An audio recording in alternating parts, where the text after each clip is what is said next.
আপনি একটা ভালো জীবন অতিবাহিত করছেন। আজ হোক বা কাল হোক, আমরা একদিন এই মৃত্যুর শয্যায় শহীদ হব। আপনি শুয়ে আছেন আর আপনার চারপাশের পরিবারের সদস্যরা কান্নাকাটি করছে। আপনি কথা বলতে পারছেন না, কারণ বালাগতির তারকি রূহ আপনার গলা পর্যন্ত পৌঁছে গেছে।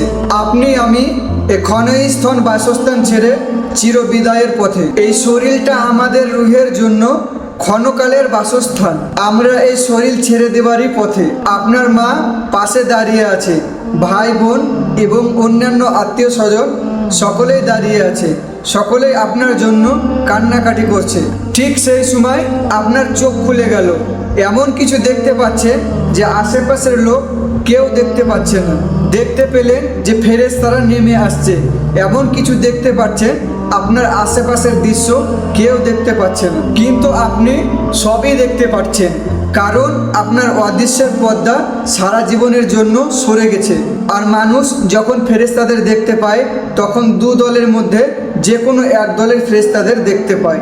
এক ধরনের ফেরেশতা হলো এমন ফেরেশতা যাদেরকে দেখে আপনি এমন ভয় পাবেন যে ভয় আপনি জীবনে কোনোদিনও পাননি। আর এক ধরনের ফেরেশতারা হলো যাদেরকে দেখে আপনি এতটাই আনন্দিত পাবেন যে জীবনে কোনোদিন ওরকম আনন্দিত হননি।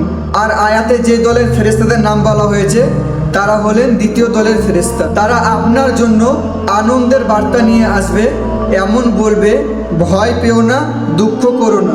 আলেমরা এই বক্তব্যের ব্যাখ্যা নিয়েও অনেক আলোচনা করেছে। ভয়ের ব্যাপারটা বুঝলাম, আপনি মারা যাচ্ছেন তাই ভয় পাওয়াটাই স্বাভাবিক, কিন্তু এখানে লা তাহজুন, দুঃখ পেও না, এটা কেন বলা হলো? দুঃখ এবং মনোবেদনা আছে পূর্বে ঘটে যাওয়া কোনো ঘটনা থেকে, যা ইতিমধ্যে ঘটে গেছে। তাহলে এখানে লা তাহজুন উল্লেখ করা হলো কেন? কারণ তখন বিশ্বাসের ভাবনাটা এমন থাকে যে হায় হায়, ফেরেশতারা তো চলে এসেছে, আমাকে তো এখন আরও তওবা করার দরকার ছিল, আমার তো কিছু দোয়া করার দরকার ছিল, আমার তো এই বছরে ইতিকাফ করার প্ল্যান ছিল, আমি আরও কুরআন তিলাওয়াত করতে চেয়েছিলাম, আমার মায়ের সঙ্গে সময় ব্যয় করতে চেয়েছিলাম, আমি অমুক অমুক ব্যক্তিকে টাকা দিতে চেয়েছিলাম, আমি আরও সাদকা করতে চেয়েছিলাম, আমি বেহুশ হওয়ার পূর্বে চেকটা সহি করতে চেয়েছিলাম, এখন আমি হাসপাতালে আর আপনারা চলে এসেছেন, আপনারা আমাকে নিয়ে যাওয়ার পূর্বে একটু চেকটা সাইন করতে দাও। তখন ফেরেশতারা বলবে, তুমি চিন্তা করো না, তুমি যথেষ্ট ক্রেডিট অর্জন করে রেখেছো এবং সফলতার সাথে উত্তীর্ণ হয়েছো। লা তাহজানু ওয়া আবশিরু বিল জান্নাহ, তুমি দুঃখ করো না এবং জান্নাতের সুসংবাদ গ্রহণ করো। আল্লাতী কুনতুম তুআদুন, যার প্রতিশ্রুতি আপনাকে সব সময় দেওয়া হতো।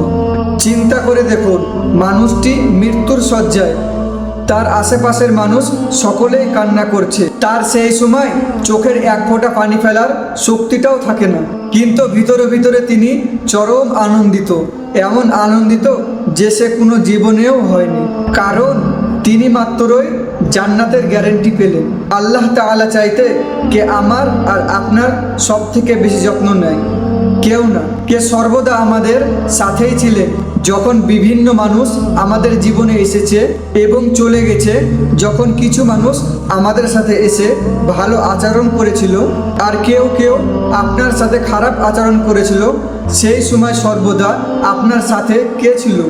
আমার ভালো চেয়েছিলেন এবং আমাকে সর্বদা নিরাপত্তায় রেখেছিলেন।